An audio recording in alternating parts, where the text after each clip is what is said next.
قومی ٹیم کے اوپننگ بلے باز عبداللہ شفیق نے 46 سال کا پرانا ریکارڈ توڑ دیا ہے۔ عبداللہ شفیق نے اب تک ٹیسٹ کیریئر میں 6 میچز کی 11 اننگز میں تقریباً 74 کی اوسط سے 663 سکور کیے ہیں، جس میں 2 سنچریاں اور 4 نصف سنچریاں شامل ہیں۔ پاکستان کی جانب سے اپنی پہلی 11 ٹیسٹ اننگز میں یہ کسی بھی بلے باز کی جانب سے سکور کیے جانے والے سب سے زیادہ رنز ہیں۔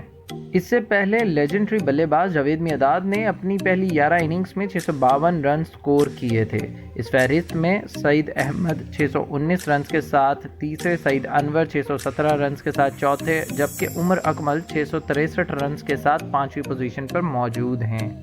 ٹیسٹ کرکٹ میں پہلی 11 اننگز میں سب سے زیادہ رن سکور کرنے کا عالمی ریکارڈ سابق ویسٹ انڈین بلے باز سر ایورٹن بیکس کے پاس ہے، جنہوں نے 968 رنز بنائے تھے۔ کسی بھی ایشیائی بلے باز کی جانب سے اپنی پہلی 11 اننگز میں زیادہ رنز کا ریکارڈ سابق بھارتی بلے باز ونود کامبلی کے پاس ہے، جنہوں نے 937 رن سکور کیے۔ پلیز ہمارے چینل کو لائک اور سبسکرائب کیجیے گا اور بیل آئیکن پر کلک کریں تاکہ مزید معلومات کا سلسلہ آپ تک جاری رہے۔